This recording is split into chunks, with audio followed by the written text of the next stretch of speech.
Nasihatlah kepada penagih dadah, moga-moga berubah jadi insan yang berguna. Sebut, diriwayatkan, kullu muskirin khamrun wa kullu khamrin haram. Setiap benda yang mendatangkan khayal itu, namanya heroin ke dadah, benda heroin ke, jandu ke, ganja ke, mopping ke, crack ke, kokain ke, ais ke, sabu ke, mak sabu ke, apa nama lagi, air batu ke apa ke, dia mengkhayalkan. Ataupun arak jenis wine, jenis whisky, jenis brandy, jenis toddy, jenis ram, jenis barkadi, semua itu mengkhayalkan. Maka hukumnya semua itu adalah khamar.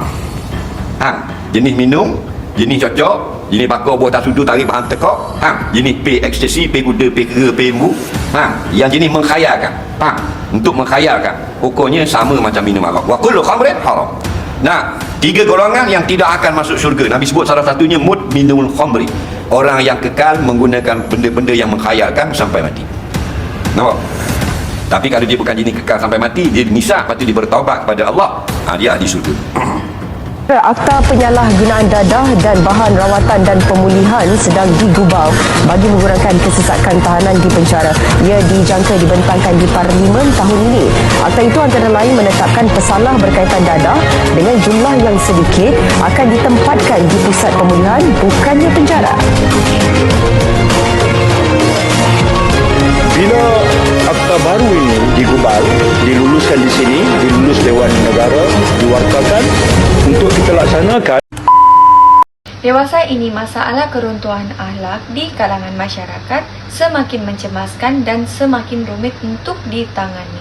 Salah satu masalah sosial adalah penyalahgunaan dada di kalangan masyarakat, khususnya umat Islam. Penggunaan yang berterusan akan mendatangkan bahaya dan kerosakan diri terhadap keluarga, masyarakat, agama, dan negara. Pengaruh rakan sebaya juga menjadi salah satu faktor remaja seringkali terdedah dengan ajakan ataupun tekanan rakan sebaya untuk mencuba dada. Selain daripada itu juga, tekanan akademik, masalah keluarga boleh menjadi salah satu punca remaja tersebut ingin mencuba dada. Sebagaimana yang kita tahu, masalah keluarga juga boleh menjadi punca utama penggunaan dada itu berleluasa.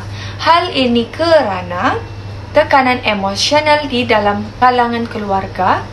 Selain daripada itu, kurang pengawasan daripada ibu bapa untuk mendorong ke arah kebaikan. Para hadirin sekalian, beberapa jenis dada yang ada pada masa kini ialah ganja, syabu, dan pil ekstasi. Statistik menunjukkan peningkatan kes penyalahgunaan dada iaitu di kalangan remaja, lagi-lagi sekolah menengah dan di kawasan bandar. Sebagai contoh, laporan agensi anti dada kebangsaan menunjukkan 2,000 kes pelajar sekolah menengah terlibat dengan dada.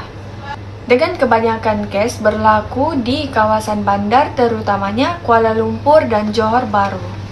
Kesan penyalahgunaan dada juga boleh menyebabkan masyarakat ataupun remaja boleh terjerumus dalam jenayah.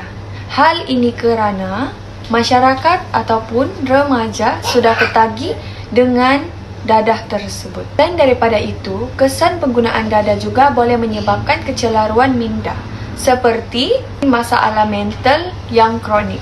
Jika remaja menggunakan dada, boleh memberikan kesan yang negatif terhadap pembelajaran iaitu akademik di sekolah. Hal ini kerana ketidakupayaan untuk fokus di dalam akademik dan prestasi di sekolah.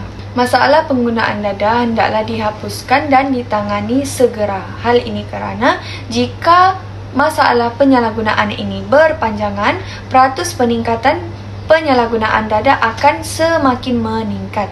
Pertama sekali, masyarakat hendaklah mempunyai integriti yang kuat supaya mengajar remaja untuk berkata tidak kepada penggunaan dadah ataupun ajakan daripada rakan sebaya melalui simulasi situasi yang nyata.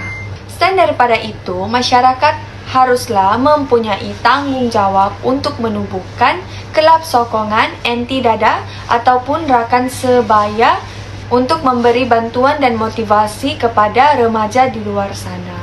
dan memberi motivasi kepada pelajar yang mempunyai tekanan sosial. Selain itu, pihak sekolah haruslah memainkan peranan yang penting untuk mendisiplinkan pelajar melalui aktiviti-aktiviti kawalan emosi dan cara untuk mengatasi tekanan tanpa menggunakan dada. Seterusnya, media massa juga haruslah memperbanyakkan berita-berita, cerita-cerita yang lebih membawa keinsafan dan iktibar kepada masyarakat tentang kesan pengambilan dada kepada kehidupan seharian. Kerajaan melalui badan-badan sektor-sektor tertentu haruslah bijak dalam membanteras gejala dada dan mengadakan program-program yang dapat menarik minat para belia untuk mengisi masa terulang bagi mengelakkan mereka terjebak dengan masalah dada. Misalnya program Rakan Muda yang diselenggarakan oleh Kementerian